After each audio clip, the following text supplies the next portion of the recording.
Welcome back to the Grand Solar Minimum channel. Today is Sunday, September 30th, the final day of September 2018. Just a little update tonight. We've had the weekend review chat this morning. I want to thank everybody for tuning in and joining us just for a little chit chat with some of our subs and most of our loyal subscribers. Right now we'll get in a little bit of space weather. Our solar wind speeds are sitting at 394.7 kilometers per second with a density of 3.2. Taking a look at our star today, and guess what? We have a sunspot looking right at us here. It says here that a new sunspot, AR2723, and it has a stable magnetic field that poses little threat for any explosive solar flares.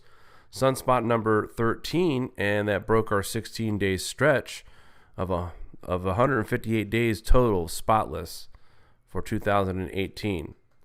I can only imagine this will be another short-lived sunspot. Our KP indices sitting at a 2, and our 24-hour max is at a 3. And here we have the SDO, and they are expecting this solar wind speeds to increase, possible geomagnetic G1 storm on October 2nd, 2018. Here we are, the SDO in motion, and we see that coronal hole now becoming Earth-facing as we speak. And literally, the sunspot came to life as this coronal hole became Earth-facing. Also, we want to point out, too, off into the distance, we do also see another region that is forming for another sunspot region that could be forming here on the eastern limb and could turn Earth-facing as well just within a few days. Other than that, all is quiet. AR2723 is very small, probably short-lived as well. And I wanted to just show you guys the ACE real quick and look at the nosedive that the solar wind has done in the last couple of days. So just a quick look at that to show you the solar wind speed, but it will be increasing by tomorrow. We are holding steady right now, sitting in the low 300s. I think we said 3. Yep, no, I'm sorry. It has increased to 394.7. It was lower than that an hour ago. Our TSI reading for September 23rd, or the 24th, I'm sorry, September 24th, 2018, comes back at a 1360.681. And let's go on to some of the articles that we had for tonight. Coldest night in the Netherlands in 47 years. Various regions here had temperatures negative 1.5 degrees Celsius. Others as low as negative 2.4 degrees Celsius. Now, that was the 1.5 below 0 Celsius. That broke a record. It hasn't been that cold since September of 1971. So they broke a record with that as well. Other places in the east and the south of the Netherlands, they list off some of these cities here. Hupsel, and it looks like Wodensrijk. The temperature dropped to negative 0.8 degrees Celsius. And in Eindhoven to negative 0.9. Thanks to what's up with that, we finally here starting to see those cold records starting to fall as we approach October 1st. And speaking of snow and cold, the first major snowfall of the season, the Alps, on Monday and Tuesday, coming up October 1st and 2nd, says the upcoming cold front will bring the first major snowfall of the season to the Alps. Models indicate up to 50 centimeters of snowfall at high elevations. Snowfall is expected over northwestern, northern, and central Alps. We take a detailed look here. And they're saying that snowfall is expected to start over the western and northwestern Alps on Sunday evening at about 2,500 meters, spreading across much of the northern and central Alps on Monday. The snow will, will be as low as 1,400 to 1,600 meters across the northwestern and northern Alps, about 1,800 to 2,000 meters over the central Alps, southeastern Alps, as far southeast as the Julian Alps. In Slovenia, It will also receive snow above 2,200 meters. In case of intense snow showers, snow limit will drop lower. Here is a map of the snow that we will be seeing in the Alps, and this is kind of a big deal for this time of year. Maximum amounts of snow are expected over extreme southwestern Alps, northern Alps, and in the southeastern Carnic and Julian Alps, where locally over 25 to 50 centimeters can accumulate.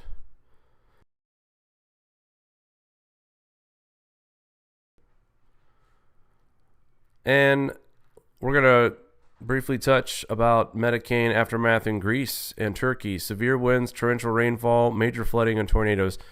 This not getting the press that it probably should deserve.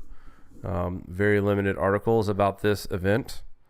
The Medicane, or tropical-like cyclone that affected the central Mediterranean, Greece, and Turkey over the weekend, will certainly go down in history as one of the most extensively covered ones.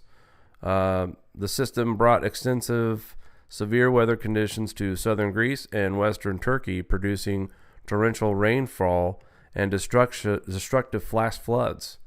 Intense winds and large waves are also produced damage along parts of the western coast of Greece. And here we take a closer look at the system. The Medicane, or tropical-like cyclones, produce more or less distinct tropical characteristics with a warm core, distinct eye, and eyewall spiral cloud structure. After rapid deepening just off the coast of Libya late on Thursday and early on Friday, the system shed much of its frontal structure, with the detached cold front racing eastward across Crete. The impressively sharp, dry intrusion could be tracked for much of Friday before the system began developing distinct tropical structure, with deep convection taking on distinct comma shape before closing the eye wall by Saturday morning. Here's a satellite image of the cloud coverage. It does cover quite a bit of area here. I'd like to see some totals of rainfall. Mari and I, here we go. Minimum pressure was 989 millibars. Peak winds of 105 kilometers. Gusts were over 105 kilometers per hour. Major storm surge in the order of 1. So literally we had around 5 feet of storm surge on the western coast of Penelopes. The complex shoreline and terrain, locally strong, varied heavy wave heights. And just not a lot of hard facts that I expected here. Here we go. Torrential rainfall with a 24-hour cumulatives over 200 millimeters were recorded across a number of locations in central Greece. Major flash flooding was reported in numerous locations on Saturday and Sunday. Major flash flood also hit the Marmara region of western Turkey on late Sunday. See if we can get some images here. There's some footage of some of the flash flooding in the streets. Fast moving water there.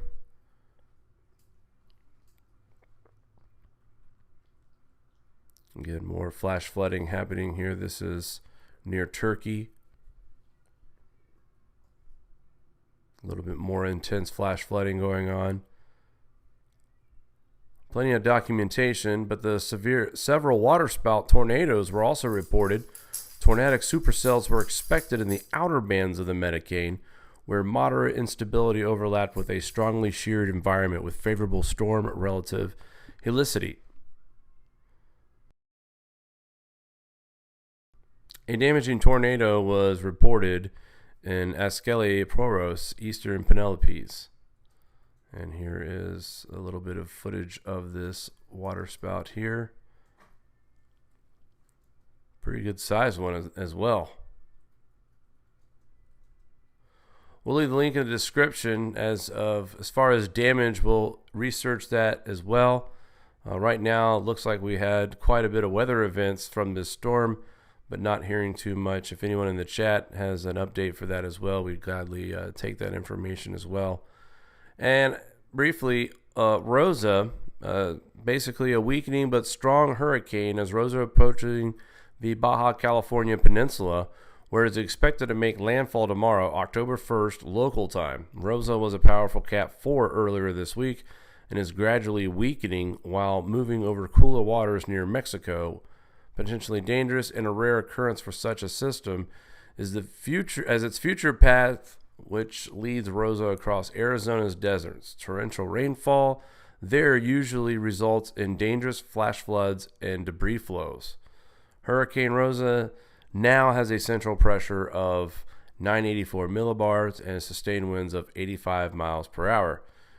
Water vapor satellite image of Rosa reveals a large hurricane with nicely visible upper level outflow ventilation across the northeast-northwest quadrants. The future track of Rosa pushes it across the northern parts of Baja California Peninsula, where Rosa weakens significantly and transforms into a tropical depression while moving across Arizona on Tuesday. It will bring enhanced threat for damaging flash floods, no doubt. And by the time this thing gets through Arizona into southern Utah, it will be a tropical depression, but still a tropical storm as it makes its approach towards Arizona by early Tuesday. And here is some spaghetti models of where they think Rosa is going. Apparently, a lot of them are in agreement that most of Arizona, central Arizona, will experience this storm. A lot of energy in the atmosphere and water vapor in place for moisture. Rosa expected to continue to weaken prior to landfall as much cooler waters are present along its path near the coast of Baja California Peninsula, as well as strengthening wind shear. And we know what wind shear does to these storms. The main threat expected from tropical depression post-tropical storm Rosa or its remnants is excessive and torrential rainfalls in Baja California, northwestern Sonora, and the desert of southwest United States. High rainfall sums are expected to produce life-threatening flash flooding and debris flows in the deserts, landslides, and mountainous terrain as well. So we take a look at what they might expect rain-wise in some areas, and it's over 4 inches in some parts of Mexico heading into Arizona, California, Nevada. So we will see heavy rain in the far southwest of the United States. Here's a little bit of what's to come for us in this area, especially Arizona and Utah and parts of southern Nevada as well. Heaviest rain Monday night into Tuesday morning. Widespread 1 to 3 inch storm. Total amounts even higher locally. 2 more hurricanes will be ongoing across the eastern Pacific this week. We will have to update those as well, and we will keep an eye on those here at the Grand Solar Minimum channel. And it goes without saying that this is not an easy story to talk about, and this is getting to be more of the death toll is definitely soaring. We reported the first day on this, it was very quiet on the death toll. They were only saying somewhere around 5 or 6 as of Friday evening, and then Saturday it quickly jumped up, and then by early Saturday we were talking 420, and by the time Saturday evening had rolled around, we were at least at the 800 mark, and it's higher than that now. Thankfully, the numbers are slowing down. So nothing like the event that we had here in 2004 where 230,000 people had died in the Sumatra area. On Friday evening, Palu, Telis Beach had been heavy with people gathered joyfully for the opening of the city's Nominee Music Festival, but by Saturday morning, in the devastating aftermath of the earthquake and tsunami that hit Sulawesi, that's what it is. Sorry about that, guys. I get a little lazy sometimes. The beach was strewn with bodies, and corpses could be seen floating in the sea. Along the Palau coast, houses were swept away by the tsunami, including my house in Tondo, lost completely to the tsunami. Bodies are everywhere, said a local journalist. The full extent of the damage done by the 7.5 earthquake, the subsequent tsunami, and the 170 aftershocks is still unknown. The city of Palu, which was the focal point of most of the rescue efforts on Sunday, was strewn with debris, but lack of heavy equipment obstructed efforts to find survivors in the rubble. Rescuers were just using their hands. The city is built around a narrow bay which it is believed it may have intensified the force of the tsunami waters as they hit. Visible among the wreckage was a bridge broken in half, a mosque submerged in water, its turret and dome collapsed inwards, and a shopping mall reduced to a crumpled wreck. It is believed there are still people trapped in the mall, said a reporter from the Indonesian news outlet Metro TV. I can smell the very strong odors of decaying bodies. Rescuers spent the day attempting to rescue survivors who were heard screaming from the wreckage of Palu's collapsed 80-story Roa hotel. 6 people were pulled out alive, but dozens are still trapped. There are 50 people under the rubble of the building. Heavy equipment is needed for evacuation, said the spokesman for the BNBP disaster agency. Mohammed Sayegi, head of the National Search and Rescue Team, said that heavy equipment was on the way. Says, we are trying our best. Time is so important here to save people, he added. Most bodies recovered in Palu were brought to a police hospital where they began stacking up quickly, and by midday Sunday, 320 of the dead were laying out in the courtyard under a baking sun. People desperately looking for relatives walked among the bodies, trying to identify faces. This is just horrific. I do believe they give. While the death toll sits right now at 832, this barely accounts for the worst hit, where 300,000 people live, and the rescue teams are still struggling to reach. So this number could continue to go up from this event from another town called Donggala. 300,000 live there, and there hasn't been really, I haven't heard any reports yet from them. So this is all from Palu. Over 500 people have been injured, many taken to makeshift outdoor clinics as hospitals were unable to cope under the increasing pressure. Sitting outside the Army hospital, Dewey Harris said that he had only been in Palu for a wedding. Tears filled his eyes as he recounted the feeling of the violent earthquake shake the 5th floor hotel he shared with his wife and daughter. There was no time to save ourselves. I was squeezed into the ruins of the wall, I think, he says, who had suffered a broken back and shoulder. I heard my wife cry for help, but then silence. I don't know what happened to her and my child. I hope they are safe.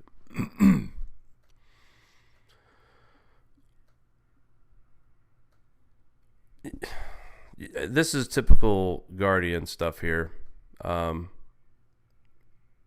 They really, first of all, I want to apologize to my listeners tonight. I skimmed this article, and I only grabbed this because there were some numbers on the death toll. They painted a horrific picture here, and then they put this little notice at the bottom where they highlight, for as little as $1, you can support the Guardian. It only takes a minute. Thank you. Hey, Guardian, and I'll tell you what, this will be the last damn time I ever use any article from this damn piece of shit website.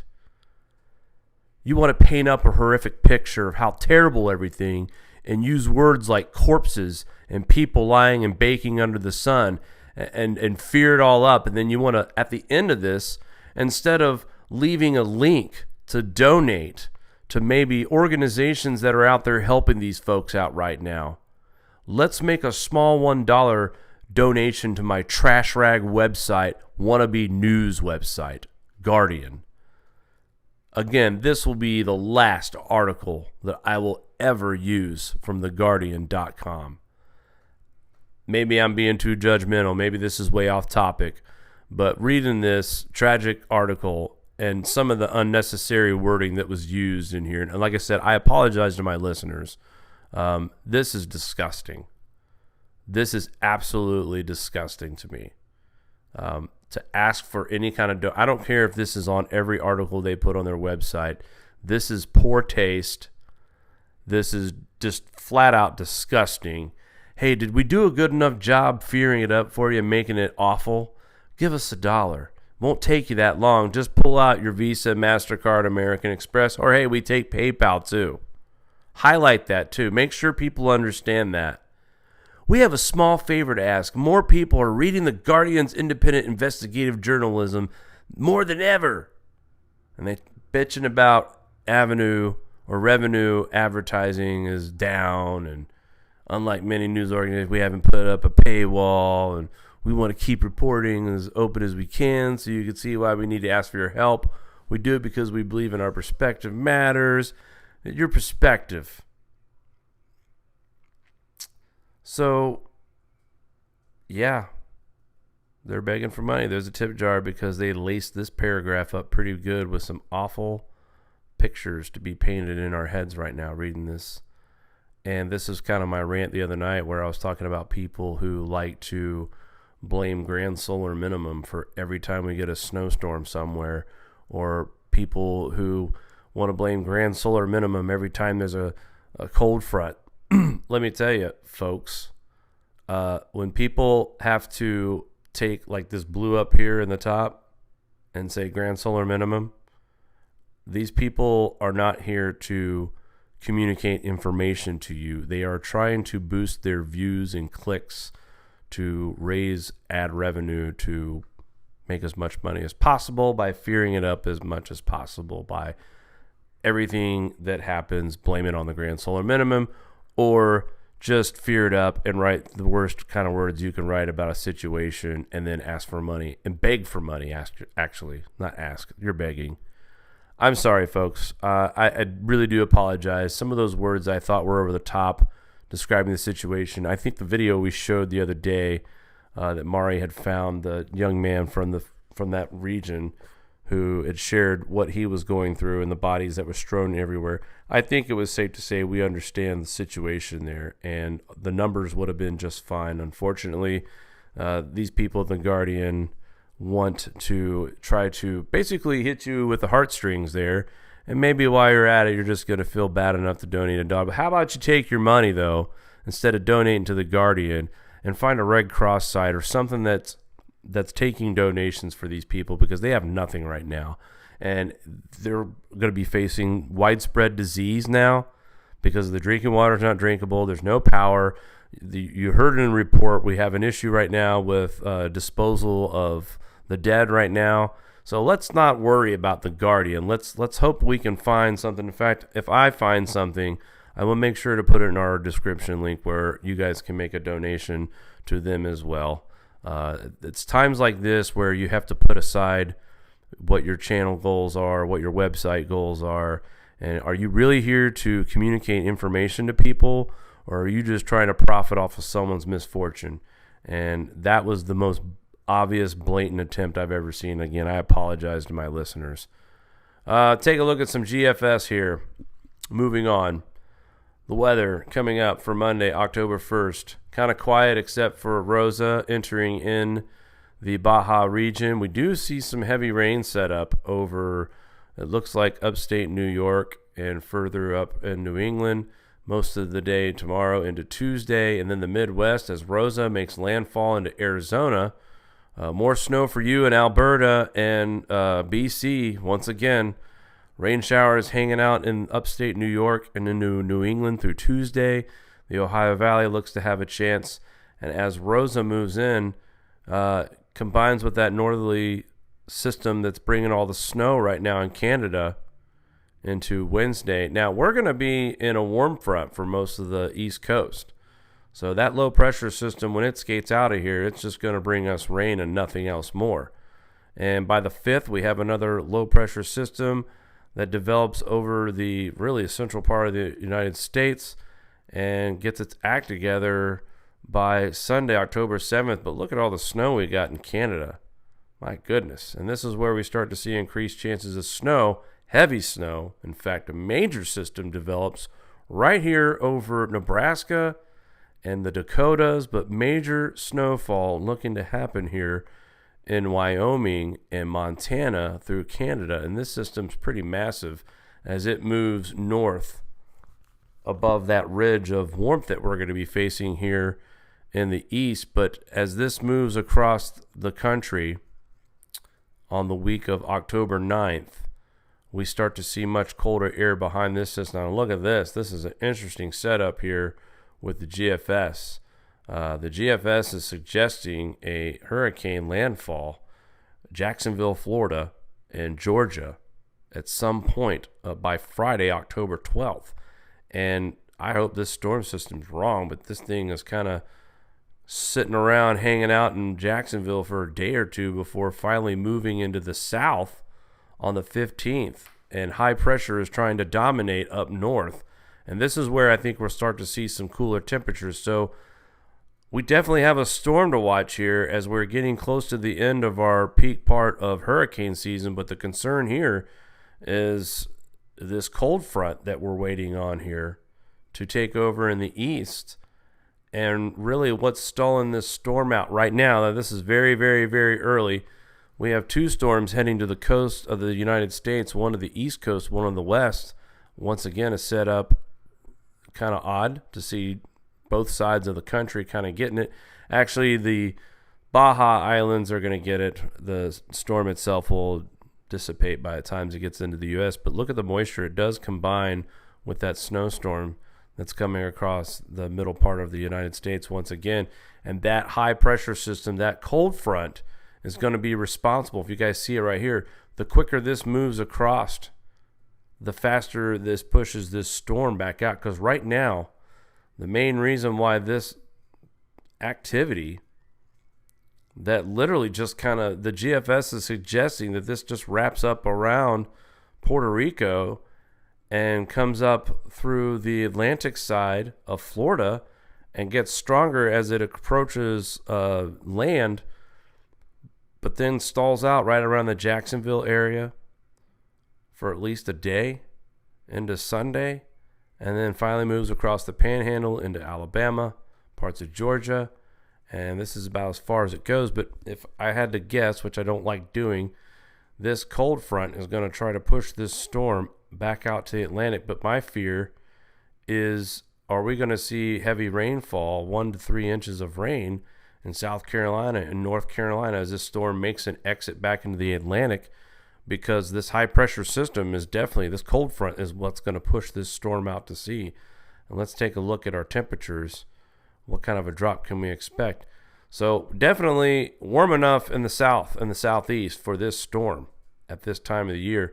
We do see some colder air trying to work its way in, but there is that front right there. Look at that. This is before that snowstorm. We get a bunch of cold air spilling into the northwest here, well below freezing in Alberta and BC. And, you know, the unfortunate part about this too, we needed a week of rain. We needed a week of dry weather, for BC, farmers in Alberta and the BC region.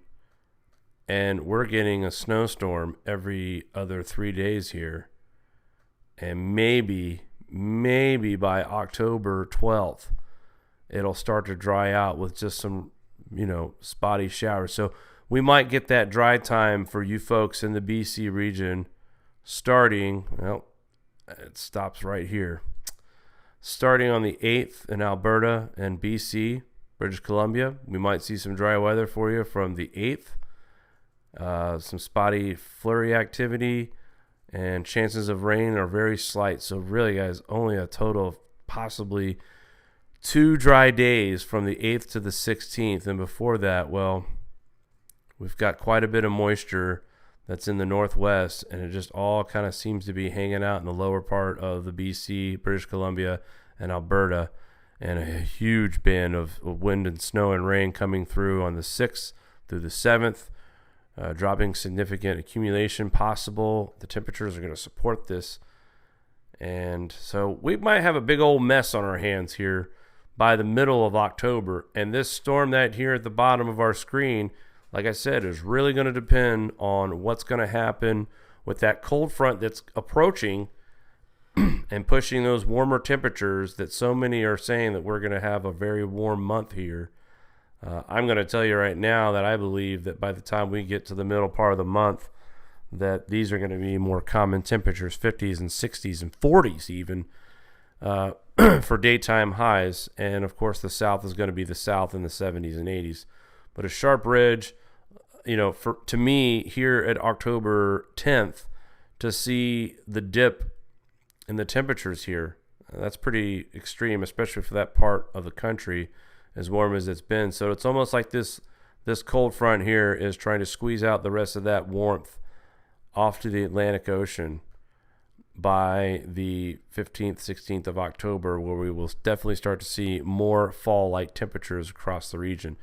Like I said, a lot to watch. This is a far away out forecast, but interesting to see the GFS showing an approach of a tropical, at least tropical storm, possibly a hurricane. At this point, we would have to say a weak hurricane at that. Nonetheless, a chance is there. Here's a look at our North Atlantic SST temperature anomalies. We are negative 0.578 below baseline up in the North Atlantic, and that will continue to probably hang out in that region as well. Who knows? We've seen some crazy stuff. The El Nino index, 1 and 2. Again, a little suspect how it jumped up a full degree, over a full degree, a degree and a half, almost 2 degrees Celsius in just a few days. And if you look at the temperature map, guys, and this is what Rob was trying to get me to look at too, they don't match. Here's the El Nino 3-4 index. They're saying that we're, 0.428 over baseline. But when you look at the temperatures here, guys, look at that. So something screwy with the information that's coming through to the tropical tidbits, sea surface temperature anomaly graphs, because they don't line up. So we'll see how this corrects itself here in the next few days if it gets back to where it needs to be. Again, these models aren't perfect. They're the best that we got to go by. And right now we've seen the GFS tropical tidbits shut down the site when updates are needed. Looking at our current radar, guys, it's pretty quiet. We got some line of showers moving across the Great Lakes into northeast right now. Some light shower activity in the south, Alabama, Mississippi, Jackson. You're going to deal with some here overnight. Parts of Wisconsin, Iowa, into Green Bay. You guys should see some minor shower activity tonight. And then we go up to the northwest where Montana has some scattered showers. British Columbia, you're looking at some rain, as well as Calgary had some earlier today. And now that system's moving out, but more on the way to Calgary as well. And Arizona with just a little area of shower activity. Other than that, guys, we're pretty quiet. For Sunday, we need the quiet. We need the recovery time. We need the dry time. So let's just hope that this system here that we are watching in the Atlantic turns out to be nothing more than just a blip on our screens. And let's take a look at it from a different angle here. Let's take a look at what the North Atlantic has to say about this from this view. In the middle of our screen, by the way, is Leslie. And she's just churning out there. She don't know where to go. She's being wedged by high pressure. And when that one cold front comes out, it finally pushes her back to the middle of the Atlantic. But high pressure off of Africa is also trying to keep it at bay. Finally, before high pressure moves out into mid-Atlantic again, Leslie is still hanging on to, with all due purposes of trying to make some kind of landfall somewhere. It's weird to see the motion of this storm, and this is the next 15 to 16 days as Leslie just kind of hangs out in the mid-Atlantic, gets caught up by a few high-pressure systems. And right now, just looking at this storm, the formation of it, guys, we get to see this westerly flow from the Pacific region right about, we get to see some shift here when this storm starts developing. And right about here is where things they shift a little bit here and go east to west for this storm as it makes landfall. And the Gulf will actually feed the moisture. But look at the rain bands on this thing too. So we got some big storms to kind of keep our eyes out for next week and the week following. Other than that, Mari, I didn't know if you had a quick update for any of us. Say hello to everybody in the chat. We appreciate you guys participating. I know Mari does. I absolutely love you guys in the chat. Wonderful, wonderful, wonderful people you all are. Rob did a super chat. We're his kids, Jake. So I'm gonna call him Dad from now on. We love you, Rob. You are just one of a kind. We just adore you. So thank you. So many people in the chat. They're talking about all different kinds of things. I just shared some maps that Rob emailed me a while ago about some stuff. So check out the links in the chat. and I'll put them in the description as well. All right, thanks, guys. That's going to do it for us tonight on our Sunday night edition of the Grand Solar Minimum Update. Please remember to like and share and subscribe to our channel. Make sure you hit that notification button. Guys, we will talk soon. We'll see you tomorrow night, 9 p.m. Eastern Time. Take care.